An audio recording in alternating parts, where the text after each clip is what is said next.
As I've been sitting with 2026, I keep returning to one simple truth. The work ahead is not about more insight, it's about capacity. Most people don't need another idea. They need a system, internal and relational, that can actually hold what's emerging. And that's what I want to speak to today. A few weeks ago, someone I work with said to me, almost apologetically, I feel like I don't know who I am anymore, and that scares me. They weren't in crisis. They were capable, thoughtful, successful by most external measures.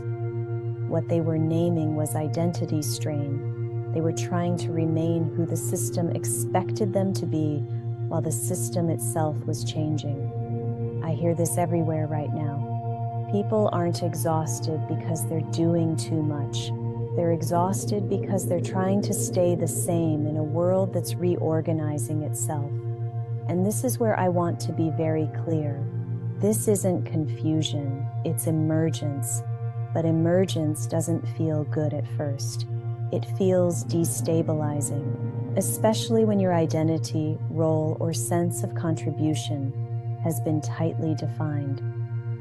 As we move toward 2026, I see three strains showing up again and again for seeker leaders. The first is identity strain. Who am I if the role changes? Who am I if the structure dissolves? The second is decision strain. More choices, less certainty, shorter timelines.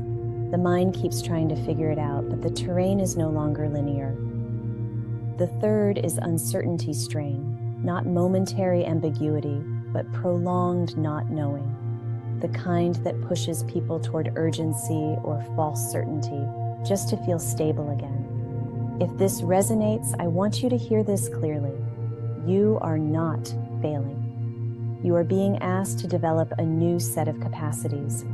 There's a small but important piece of science that helps explain why this feels so intense. The brain is a prediction machine. It's constantly trying to anticipate what comes next. When uncertainty is sustained, the brain doesn't slow down, it speeds up. Under high cognitive load, we default to habit, identity, and reaction rather than choice. This is why nuance disappears. This is why people feel busy but strangely ineffective. Activity replaces orientation. And this is exactly the moment the conscious collective was designed for. Not as a place to escape complexity, not as a space for answers, but as a training ground for seeker leaders. People willing to stay present inside transition long enough to become more capable, not just more informed. This work isn't organized around topics, it's organized around capacities. One of those capacities is liminality, the ability to stand in the in-between. We are living between worlds.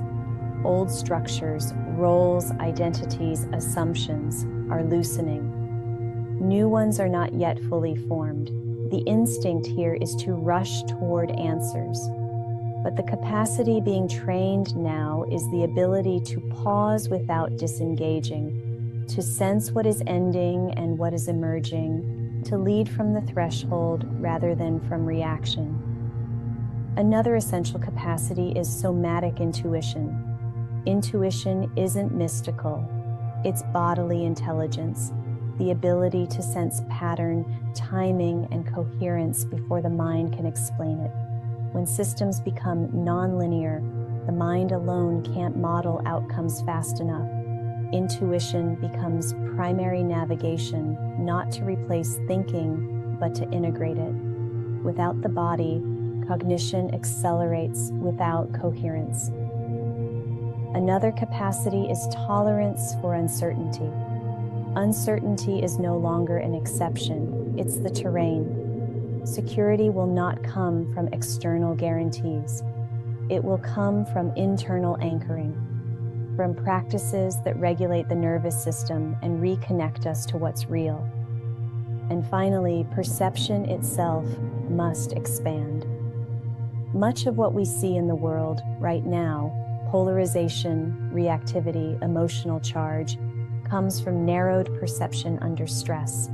Instead of demonizing what triggers us, this work invites curiosity, not transcendence as escape, but transcendence as deepening. So notice what makes you uncomfortable. Notice what you resist. Notice what pulls you out of stillness. That is not a flaw. It is information. And if we meet it with humility and compassion, something extraordinary happens.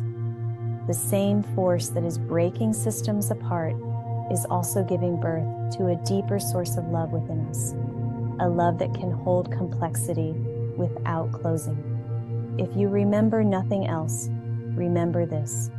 Loosen what no longer fits, trust what you can sense, and let 2026 meet you with your center intact.